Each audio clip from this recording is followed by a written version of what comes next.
think people may come in and out, but that's precisely why we keep it, because it goes, we're going to post it on the Facebook page. Okay. The students can go on later. So, should I go in this official setting? Mostly, I want to say something that Brant said after our meeting with Claudia this morning. We had a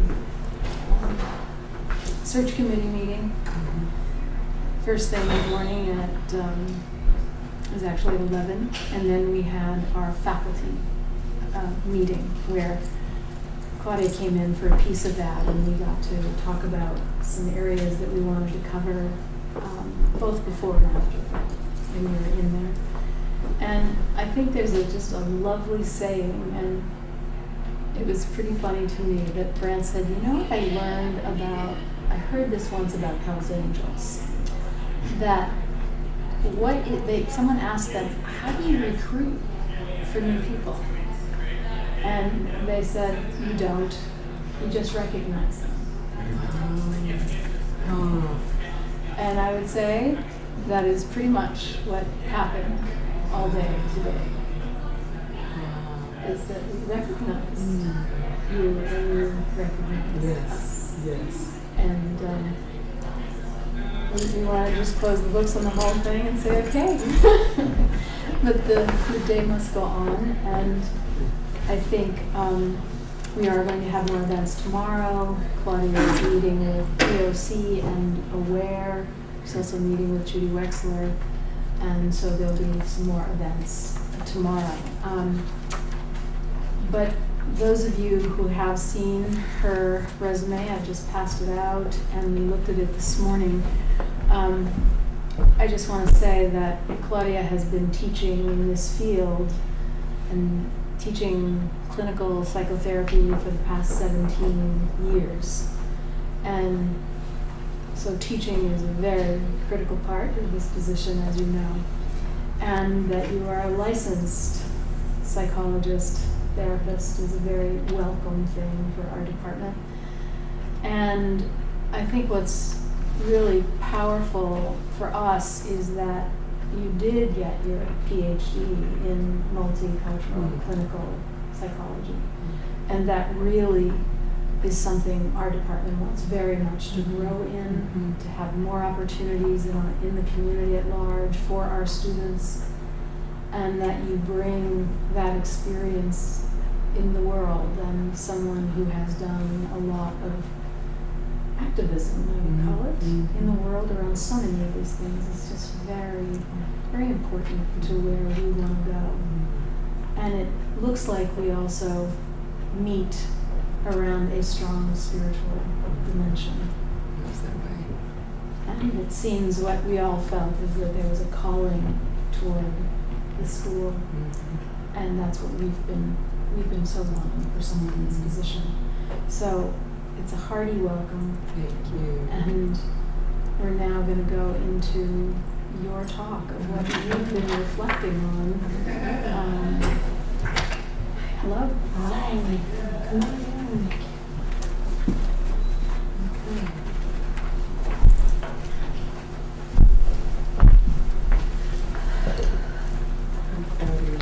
Hi, Michelle. Hi, Michelle. Nice to meet you.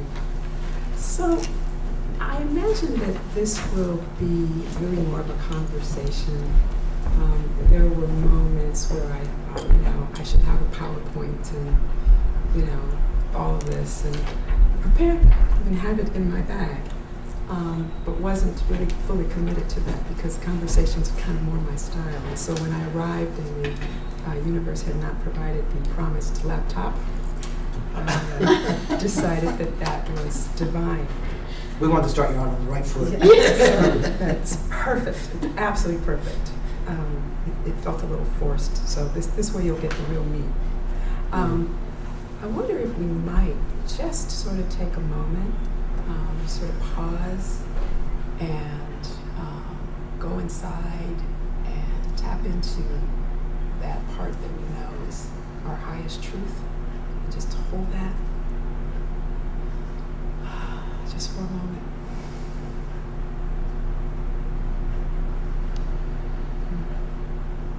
Thank you. And see if we can connect from that place. Since it seems that what we're doing here is getting to know each other, I'm going to talk a little bit about my story a bit. Some of this you will have heard. Kind of explain sort of how I got here. It's been a really, really crazy ride. My first memory, I think I was weeks old. I literally had verbal recognition shortly after being born, which freaks me out now that I understand what that means. I remember my mother saying to me, "Can you say la la la la la? La la la la la?" And then I heard this other voice say, "Ah la la la la." And I went, "Oh, what, who was that? Oh, wait, that's me. There's a me." Right? And I had this awareness almost of, I would describe it as having been mind and spirit suddenly connecting with the physical in that moment. I remember that, weeks old. And so I think my spiritual journey, all of our spiritual journeys began early. My recognition of it, my consciousness of it was very early. And maybe a few years after that, I remember asking my mother, who made us? And she said, God. And I said, well, who made God? And she said, God was already there. And I remember that made absolutely no sense to me, and yet I knew that it was right. It still makes no sense to me that there is an entity that didn't need to be created and seems always to be present with us and has always been. I can't get my mind around it. I'm very creative. I'm used to making stuff out of something. And so that notion boggles my mind. But nonetheless, I have this faith. I've lived this life where odd things happen, like giving a talk at a conference on something that had nothing whatsoever to do with integral psychology. And I just learned from Chip that the reason that Shirley thought that I might be right for this was because of a conversation she happened to overhear. It had nothing to do with the presentation.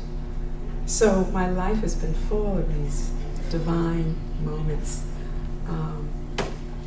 each one reminding me over and over again that there's something invisible, infinite. Not long after my mom explained that God had made us, maybe a year, my grandmother and I had gone to the grocery store.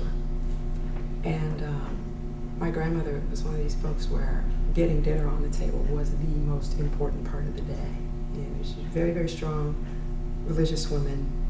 And I think, you know, Christian, right? So Father, Son, Holy Spirit, and then dinner, right? So even though there was a tornado warning, now anybody from the Midwest, right? Okay, so tornado watch means we're looking to see the conditions might be right. Tornado warning is you get in your basement because it's coming. We went to the grocery store because she's figuring if there's going to be a tornado, we're going to go through it on full stomachs. So we leave the house, we go to the grocery store, and you know she's hurrying. She gets, you know, she has some concept of the situation that we're in. And this was early 60s, so the grocery store had this pane glass window, ceiling to floor. You don't see this so much in grocery stores now. Huge, just all glass. Probably like that, but without the divisions, just one sheet of glass. And there's a little windowsill about this high up from the ground, marble. And that was where I would sit while waiting for her. So I'm sitting there. And it's getting darker and darker outside because the tornado is coming. And suddenly there's something that sounded like an explosion in the street. Literally, it was like all of the lights outside went out. And there was this crashing sound. And the window behind me is buckling against my back. And I have this sense that I should move.